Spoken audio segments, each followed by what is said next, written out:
All right.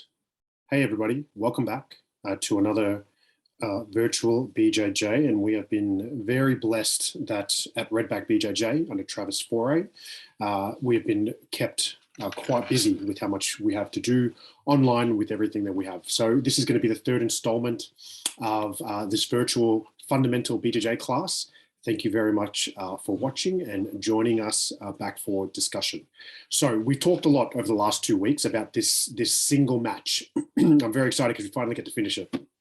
And through this, we've done two really deep dives. The first one was into this open guard techniques, focusing on De La Riva, single leg X guard, and then the sweep, which we talked about before. And then last week, what we did was looked at the next bit of the match, which went into this deep half, this thing that's really opened up for everyone, got everyone really excited, and we spoke about it for quite a while. So what I'd like to do now is finish off this match by the submission that this individual gets, and then focus in on that submission. So let's, by way of revision, let's just watch the match. I'll leave the sound on and I'll talk and just make sure we're focused on the techniques that we need to be focused upon. Okay, so we start off with the match. I'll just turn the volume down a little bit. Okay, so this is the first half of, or the first third of the session that we spoke about, and this is blue versus black. Blue establishing their closed guard. What happens when your opponent stands? They force you to open your legs. In this instance, blue has moved into some sort of open guards, and we see that he used a De La Riva for a very short period of time, was unsuccessful in that. Black then starts to pass. Blue is doing quite well with using knee shields and keeping him at distance, which is really good fundamental stuff. Black is going for a knee slicer again to the other side. And we see that blue is using a good open guard. Okay, so now he's switched to single leg X, which we talked about in depth, right? He then eventually switches to an X guard. You can hear his coach yelling out at him what to do. And you'll see, ready? He creates tension, transitions to full X or single to X guard, and then does a sweep. Really, really good stuff. This got us to the second session. Second session was all about this deep half. So black starts to play his own open guard game. Blue is trying to do the exact same pass that black was trying to do. We go for a bit of an underground, upside down guard for a period of time, and the black is going to go deep here in a minute. So, well, sorry, he goes into the closed guard, they get stopped, and they go back into the center.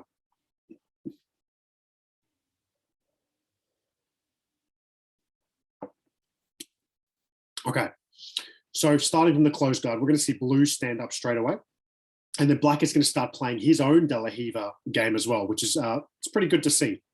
Good fundamentals, as we spoke about before. So there we go, establishes that De La Riva position. Doesn't quite create that tension that blue was able to achieve. And then what we'll see is blue starts to pass that guard. Black is stopping his guard from being passed. And what he's going to do is switch into this deep half. He's going to go one more time. When he reaches under, okay, there we go. So he's established a deep half guard. That was the second session that we spoke about. In this deep half guard position, he's going to try to do lots of sweeps, and then we're going to see this match finish. We discussed what he could have been trying to do. We discussed why he couldn't do it. As we said, this is a match, he's probably tired, but he just couldn't quite get his opponent off balance with that deep half. He could have tried different leg positions. He could have tried grabbing some of the upper body, some of the arms to try to take that balance away from him, but he just couldn't create that unbalanced position from that deep half, and then blue gets past. Okay, so what we have here is blue passing, going straight into that side mount position. It's pretty good fundamental stuff straight away. All right, he gets the points for passing. What he tries to do now is tries to put that pressure onto him for a submission, starts to reach. This is now new territory. We haven't discussed this yet. And he's doing, what I would typically do is trying to use gravity to push your opponent's arm down, maybe catch a Kimura, or trying to make your opponent move. What we see here is that blue has snatched a quarter guard. So he snatched his opponent's foot there, and now blue has to change the focus on getting that submission to, right, I now have to clear this quarter guard before I can do something. He does that fairly easily and establishes a very dominant side control position. Okay, what's he going to do from here? From here, you see he grabs, he goes knee on. So we go knee on belly, knee right, whatever you want to call it. He reaches in with the other hand. He twists, he puts on the pressure, and we get the submission. So a very, very straightforward baseball bat choke. For those that are familiar with it, he gets that submission. So this has been a fun match to have a look through. I really like how through simplicity we found some really cool things to go through. And I tell you what, in the research for what we're going to speak about tonight, I was not disappointed. I started off a little bit disappointed because I was a bit like, oh, what are we going to do? I looked at that. It's pretty straightforward stuff, right? But this is a fundamentals class. And what I found was just after I started exploring what's out there, got really excited. So let's go through it now. So we're going to go through this very simple technique that was on display by Blue tonight. And it is a very simple series of techniques. And if everyone has been to my classes and you've spoken to me, I'm a very strong proponent of simple, foundational, solid foundations when it comes to BJJ. Why? Well, I started BJJ in 2002. I've been doing it for a very long time, but the difference between me doing it for a very long time is I've stuck to the basics for a very, very long time. Purple belt, 20-year purple belt next year, or 20 years I've been training next year and still a purple belt. But it's just been the fundamental game has just been something that I've gone back to over and over and over again. And it's something that I've been focused on. So I'm all about these fundamentals. Now, BJJ over those 20 years has evolved without having to state the obvious, right? And it's gone into places that are just astronomical and some of the complexity that exists in BJJ today. And what I find is that you come across some guys and girls that roll, and when you roll with them, they've got some really slick moves. They've got some really cool submissions, but often you scratch that surface and you'll see that there's some huge holes in their fundamental games.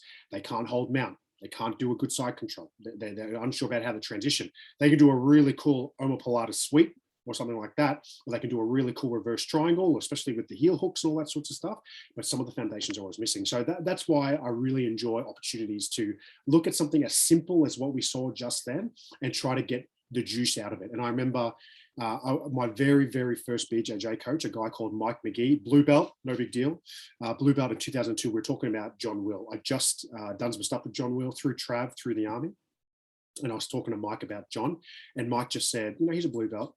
And Mike just said, there's something about John Will. He is just able to get so much detail out of something you knew so already. You already knew about something so simple, but he's able to extract so much detail from it. Now, I'm not saying I'm going to do that, but what that motivates me to do is don't just assume you know everything.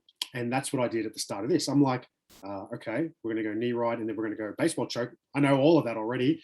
And what I'm going to tell you right now is I've learned so many cool things and so many little things I'm going to take into my game that I'm going to share with you this evening. All right, so I've got a glass of wine. I'm ready to discuss some of the cool things. 2 areas of focus that we're going to talk about tonight. They are going to be the knee ride and then the baseball bat choke. Most of the time is going to be spent on the knee ride. And hopefully right now you're like, oh, I'm a blue belt, I'm a purple belt, I'm a brown belt, I'm a black belt. I know knee ride, but we're going to go into some pretty cool stuff about knee ride, and we're going to get real philosophical about knee ride. If you haven't done knee ride before, this will be a great introduction for you for the white belts out there as well. Okay, so let's start with the basics and let's talk about knee ride. So this is a video I came across when looking for knee ride stuff. What I'm going to do is I'm going to play this in the background while I talk about it. I don't know who this guy is. He's not wearing a BJJ gi, that's for sure. But he's using a lot of cool fundamental BJJ techniques. And I can tell you, out of all the videos I watched, this one, by way of basic knee ride, how to do it, was really, really good. I really, really enjoyed it. Okay. So what are some of the points that he talks about? Well, he goes through some fundamentals. And when I say fundamentals, before he starts to go into some other techniques, he goes through 1, 2, 3, 4, 5, 6, 7, 8 fundamental points of how to hold a knee ride, which I think is really, really cool. Because you just think, you just put your knee on their belly. It's called knee on belly, right? You just put your knee on there. But what he does is he goes through so much more. So the first thing he talks about is what are your legs for, right? And as you can see here, he's got his 2 legs out. One leg is on him, that's to put your body weight on. And the other one he describes as the outrigger. That keeps your balance. So your weight is on the bent knee. Your outrigger leg is the one that's keeping you balanced in that position. Really, really basic stuff, but this is just the fundamentals of knee ride. So that's the first thing he talks about, is knowing what your legs do.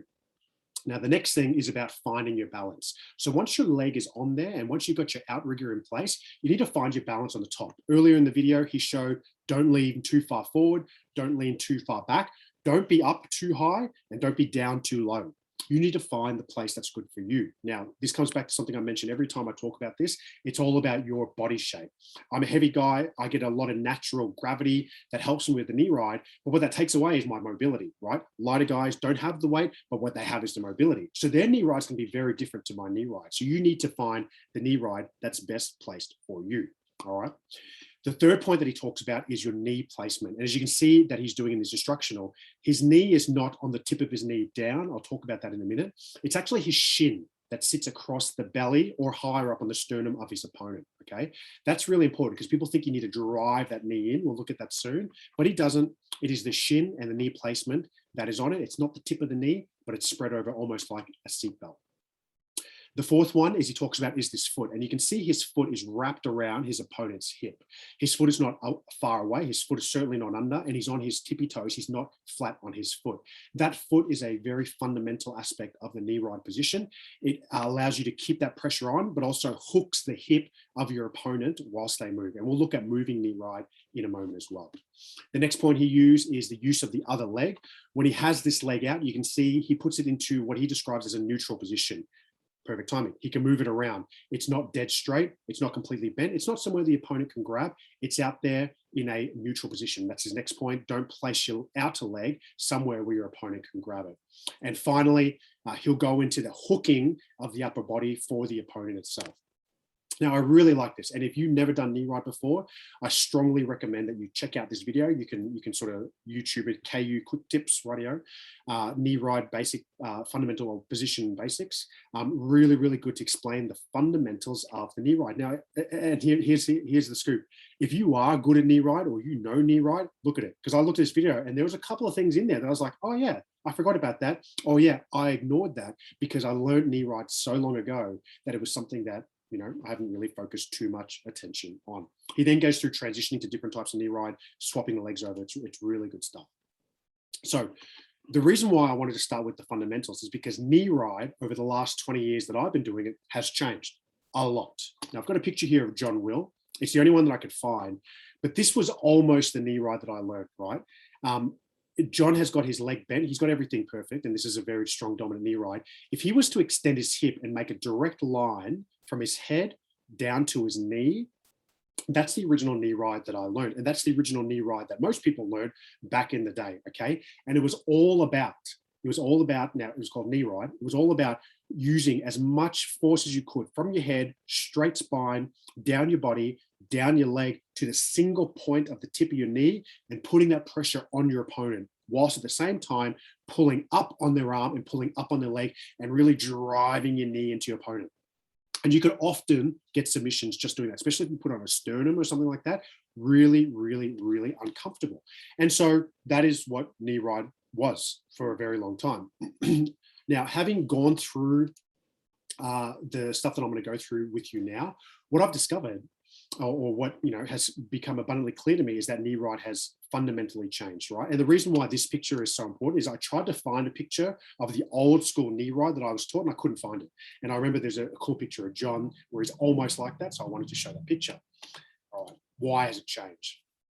Well, I remember when I first did knee ride, it was very much positioned to put the pressure on the opponent, but it wasn't a position that was anything that could offer much more than that. Now, there were techniques, and what you would do is you would go to that knee ride, right? Now, your opponent is either going to submit, be very uncomfortable, or they're going to start to escape the knee ride. And most of the time, they want to get that pressure off their chest, so they're pushing that knee off.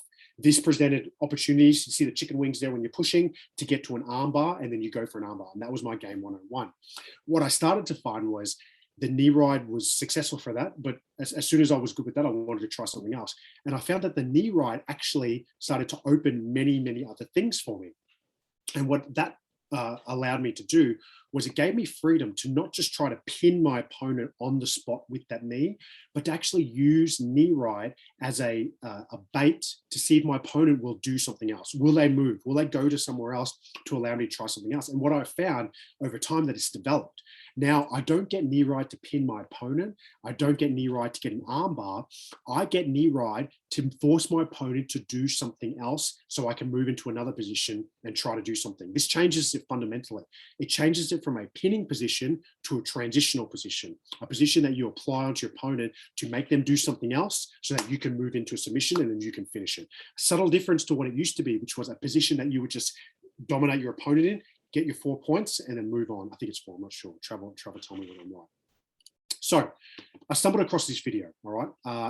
This guy here, Aaron Ben Zriham, just released a instructional, and this is him basically advertising instructional. No worries about that. He talks about, and I'll play this just in the background while I'm talking, he talks about why you should use the knee on belly, as he calls it. I call it knee right, he calls it knee on belly. What he describes is that he is a very small guy. He doesn't have weight to get submissions, and he doesn't have strength to use to get his submissions. So what he does is he uses knee on belly to get the opponent to create more openings. And this is a really interesting part that he talks about. What he does is that he finds that when he puts his knee onto belly, his opponent assumes that they have won. All right, think about that, because what he talks about is when I'll explain it here. When he's in side control, his opponent's like, oh, I'm in side control. I've got to try to escape side control. When he changes the pressure from side control and goes to that knee on belly, he says that his opponents most of the time think that they've won something, think that they've relieved the pressure and they can do something else. But what they're actually doing is moving to his command, changing their body position and providing more openings to what they want to do. And then he does this from the side and he does it from the mount as well. It's a really fascinating way to do it. So what he's saying is that the knee ride allows him more mobility, and it provides him more mobility to achieve what he wants to achieve. Think about that. That's a fundamental, that was like an eye-opening moment for me, because mount, side control, even guard, you're trying to hold your opponent in that place. You're trying to bring them into and to get them to do what you want to do, moving their body around. Knee ride is slightly different. You're getting into, and this is modern knee ride, right? You're getting into this knee ride position to move with your opponent and see what they do. That was quite profound for me. I have been doing it, but I haven't articulated it as well as this guy has, and when he uses it. And what he talks about is he's small. He hasn't got the strength to force his way through it. He uses knee ride. Psychologically, his opponent is like, oh, I'm starting to escape. And then he gets his submission. It's really, really smart stuff. I really enjoyed how he explained that aspect of it, okay? Same. We get to this guy. I love this guy. He calls himself the struggling grappler. He is older. He's a purple belt. He's a very thin guy. And he talks about doing the exact same thing, okay? So I'll play this whilst we're talking. He's a John Will guy. I'm not sure, Trav, you might know this guy. But he talks about how he really focused on the knee ride because he found as a smaller person, again, he wasn't able to do it. And what he found, and I like his subtly different aspect of how he explains this, he talks about how when he has side control, it's a 50-50 battle. Him holding that position and moving with his opponent, and his opponent trying to escape. What I like about what the struggling grappler talks about is that when his opponent from the side control pushes him up to try to do a side control escape, he uses that momentum against them and establishes, pops up and gets that knee ride. So you can see here his opponent is going to push with his arms. He uses that push to then establish his knee ride position. And the similar position that we discussed, he describes it as surfing on the belly, which I like that analogy as well, but he uses it.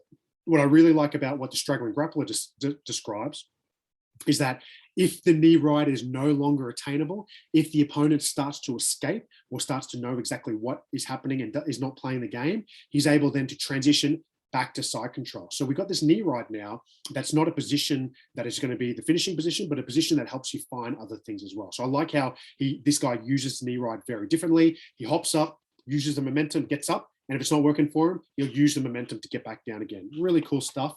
And a different subtlety to what knee ride is from a smaller, older guy who uses it for that very reason, because he doesn't have strength. So he's going to use his position to make the openings that he needs to. Okay. So those first two videos were really cool. I really like how they changed how I saw knee ride, and hopefully they're doing it for you as well. I saw knee ride as this dominant position that's putting weight on them, that pins the person to the ground. But no. These are two small guys that say, no. It is making the lack of my strength an advantage because I'm using this knee ride as the first guy said, to make my opponent think he's won. As the second guy says, to use the momentum against them to make them create openings. Really, really enjoyed those two aspects of it. This third one is this young lady that talks about knee ride from the no-gi position. And I really like her movement in this video. So I'll play it while I talk about it. I like how she discusses how she transitions to knee ride. She doesn't believe in popping up in a no-gi. Knee ride, probably not a great idea, but she swaps. She hooks, as you can see, with her hand and her elbow, and then swaps her knee to establish that position. Really smart stuff, okay? But what she talks about in this is knee ride being not a rigid position, knee ride actually being a mobile position, which is what we discussed before. She talks about how it's not rigid and you need to understand your movement. So when you get to that position, there's many responses that your opponent may do.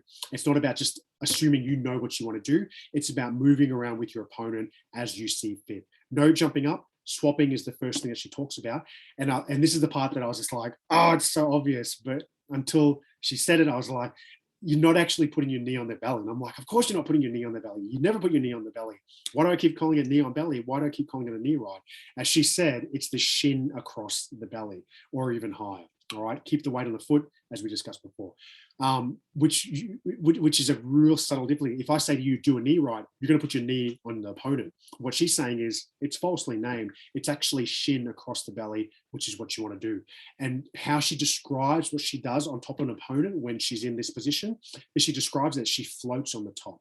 She floats on it. And what she describes her movement is that it's cause and effect. If your opponent moves, you move with them. Let me just fast forward. I want you to see her moving around. Here we go. I really like this. I really like this. And she talks about how this can just be a drill that you do. Let me just rewind that a little bit. All right. As they move, you're moving around with them. And you can see this changes. This changes to a side control where you're just holding that opponent in the place. Now, I know there's some movement there, but think fundamentals. You're taught to hold that person. Mount. You're taught to mount, arms out, pin that person to the ground. All right. This has changed. This is now about getting into a position that I have control, being on top of that opponent, floating as she described, and seeing what cause and effect this creates with our opponent as they move around. I really, really like how she describes it. You can see that movement there. It's beautiful, keeping the pressure on the opponent, and she's at the advantage. She's waiting for her moment to strike and do it. Again, I hope the subtlety is not lost on people out there with how much this has changed, sort of how I thought knee ride was done, and how these different aspects of it are sort of bringing stuff back together for me, okay? Okay, last one on knee ride.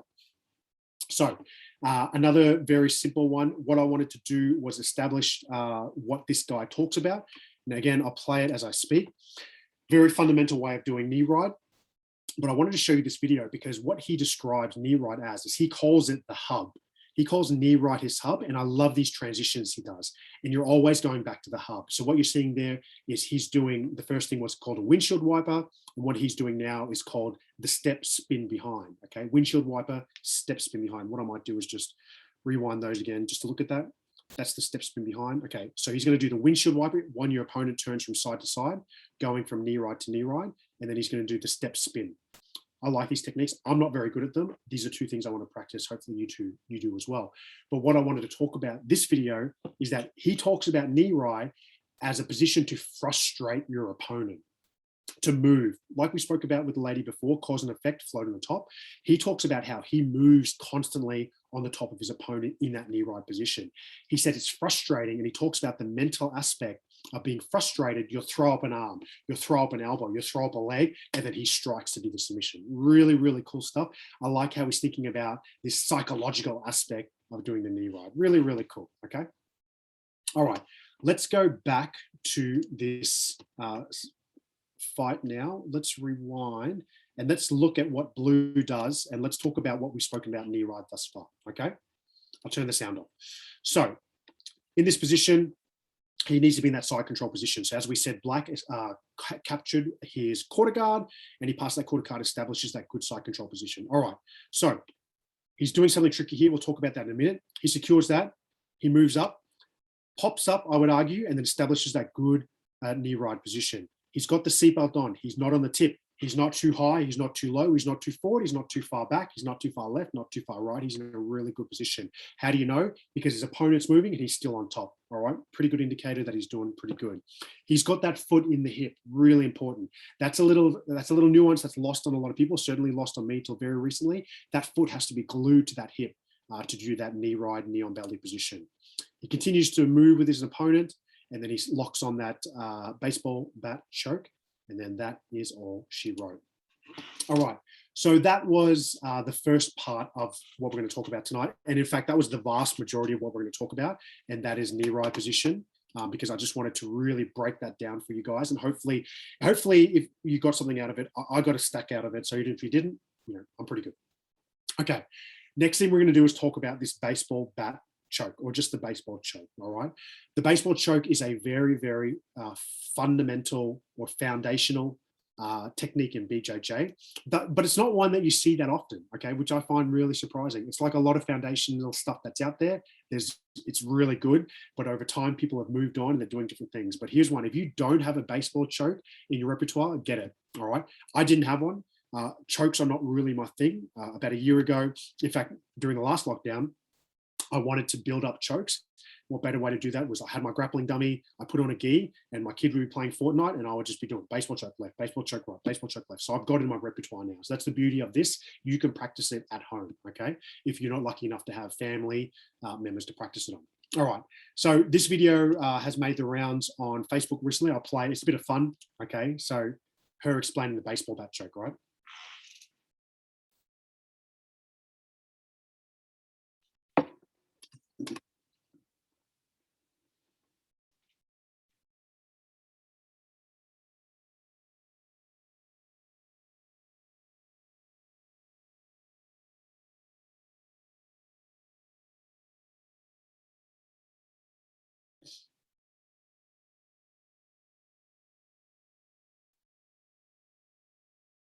This guy on the ground has no idea what's about to come.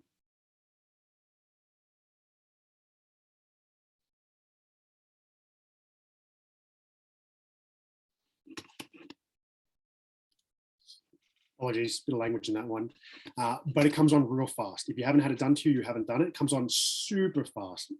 It comes almost out of nowhere. It's a very popular technique within a lot of military combatives programs, so I've seen today. And it's a very popular technique for self-defense as well, because you can just, all you need is a collar, right? And it's very simple to do, all right? So that's the baseball choke. Now, I'm not going to go through the baseball choke in much detail at all. Why? Because there's a million ways to do it. It's a great lesson to do in person. In fact, we did this lesson a couple of months ago out at Redback, and everyone got it really quickly. But I just wanted to go through a couple of aspects of the baseball choke, give it to you, practice it in your own time, add it to your repertoire, all right? This guy explains it really well. So for those that don't have baseball choke, or those that do have it, listen to this guy explain it, see how close you are.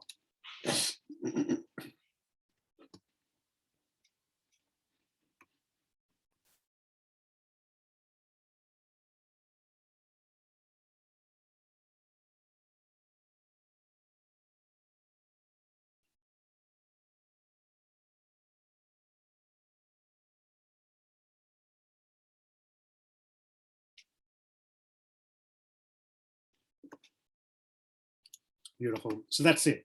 So it is all about getting those hands in, and then it's all about moving your body to establish that choke position. When I first started playing with this on my grappling dummy, my hands got all jumbled up, left over right, right over left. It's a technique you got to do over and over and over and over again. You really got to get that muscle memory. Certainly I had to get that muscle memory to make it happen. Now, the video that I used, and I will just keep playing this along to do the baseball choke, was this video here. I found this one really good. And what this does is really relates to what we see in the tournament, okay? And this is utilizing the knee ride as part of the baseball choke, knowing that when you establish knee ride, you're going straight into the baseball choke. So what he does here, as part of getting the knee ride position, you need to put your hands somewhere, okay? Because you need that momentum to get off. We talked about the struggling grappler said, use your opponent's momentum. That's cool as well. But you need to establish some sort of control to get your body weight off to do that knee ride position. What this video is showing you is that the first part of control that you get establishes the first half of the baseball choke. So you can see this hand down here. Grab, use that, knuckles on the ground to establish your knee ride. Lift, establish the baseball grip, okay? and then go straight into the choke. I really loved it. I watched this instructional and then I practiced it many times because I thought it was a really clever way to do it. I really like how he uses that position at the start to get the knee right position and then does the submission. From the back, his hands down there, his thumb is in, knuckles onto the ground, uses that to get up, establishes that knee right position, lifts the opponent to create that opening, and then collapses that arm and then gets that baseball bat choke. Comes around, locks it in. Really cool stuff, all right? So if you have not done baseball choke before, I would recommend going to that video. He talks a lot about establishing that knee right position and then going straight into it, okay? All right, can you do it no gi? Tristan is gonna talk about this, no doubt, but I like this guy's explanation, okay?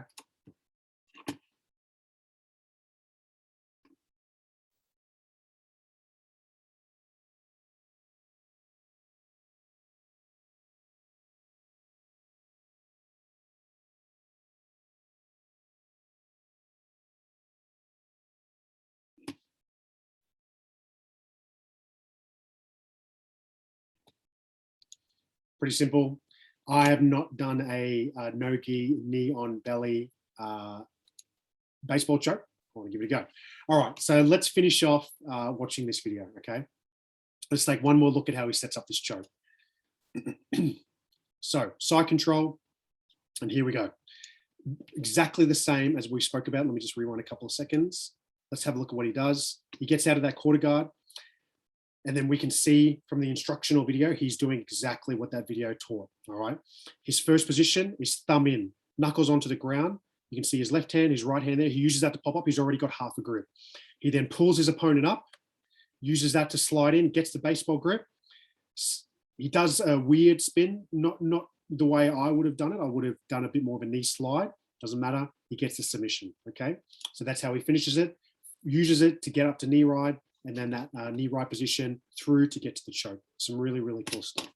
All right, what I'm going to do now is talk about, this is a really funny video. I'm going to play this in silence in the background. Look it up. So with regards to the baseball choke, I think Tristan does this sometimes. They call it the Hail Mary, and that's doing the baseball choke from anywhere, all right? It's sneaky, it's high risk, super high payoff, and this guy gets it no-gi submission. This video is called No-gi Baseball Choke Scott One Trick Pony. It's really funny. The song that plays the whole time is a song that talks about being a one-trick pony, and he gets a lot of people with his one-trick pony. So I'm just going to play this while I do a summary, and then we'll wrap it up there. So tonight has been a really fun session for me. To be honest with you, I really enjoyed the first two that I did with regards to doing the open guard stuff, because it was cool stuff. De La Hiva, X guard, sweep, single leg X, okay? And then it was deep half guard. These things that a lot of people know, people haven't really mastered. So it gave me a lot of things to work on. What I really liked about this session was it was things that I already know. I can knee on belly with the best of them. I can do a baseball choke with the best of them, okay? With the best of them, not the best in the world, small group, right? So I thought I was pretty good. And it wasn't until I started looking at different people's versions of how they do it, why they do it, and not just the techniques themselves, but the actual philosophical aspects behind it. That's when I went did all this research, my eyes were just like open. I was just like, oh man, just when you think you know something, you do something like this and you realize you don't really know anything. Okay, so I've really enjoyed that aspect of it. The things I took away is knee right is not a pinning position. Knee right is not a waiting position. Knee right is not a dominant position that just pins your opponent into place. It is a mobility position. That's been the big takeaway from me. It's a position that you are trying to get your opponent to be mobile, and you are as mobile as them, to get them to fall for something different. And that it is not a big person's position. I would assume that it was for a position for a big guy to just get on top and dominate. No, it's a little person's position, because you haven't got weight, you haven't got strength compared to a stronger opponent. So you're using your mobility on top of them and moving around. Really fun stuff. Really cool philosophical aspect of knee ride that I'm going to take away from it that I really enjoyed. The next part is the baseball bat choke. I knew baseball bat choke. I can do baseball bat choke. I'm not great. I'm not an expert at it. Contrary to what I said before. Why do I say that? Because I can't do it left, I can't do it right, and I can't do the Hail Mary baseball choke, nor can I do a no-gi baseball choke. So again, I thought I was good at it, but can't do it no gi, and I've never been able to do a Hail Mary one where I get people like what we're seeing in this video here. So what I'm going to take away from that is something I got to work on. I got to work on this baseball choke, because what we're seeing here is the foundational application of a baseball choke from a different angle. The fundamental well, that's not good. Fundamental application of a baseball choke in a completely different mindset. What does that mean? It means the basics are the same, the steps are the same, the principles are the same. It's just from a different angle and for a different purpose. So there you go. So hopefully that is that. Hopefully you guys got something out of tonight. I certainly know I got a stack out of tonight with regards to that knee ride position and the baseball bat choke. I'll stop that video there. I must be real proud. That is all of that we were going to talk about tonight with regards to the knee on belly and the baseball choke. Hopefully you got a lot out of it. Looking forward to talking about it with all you guys. Hopefully this lockdown's not going to go for too much longer, and hopefully you're keeping the mental juices flowing. Cool thing about tonight's session, you can do it anywhere, anytime. Just get that grappling dummy out, just stuff a t-shirt, stuff a jumper, and you can practice this stuff, all right? Get out there, practice, have a lot of fun, and learn the technique so you're not rusty when you hit the mats again. All right, guys, that's it. Talk to you soon. Bye-bye.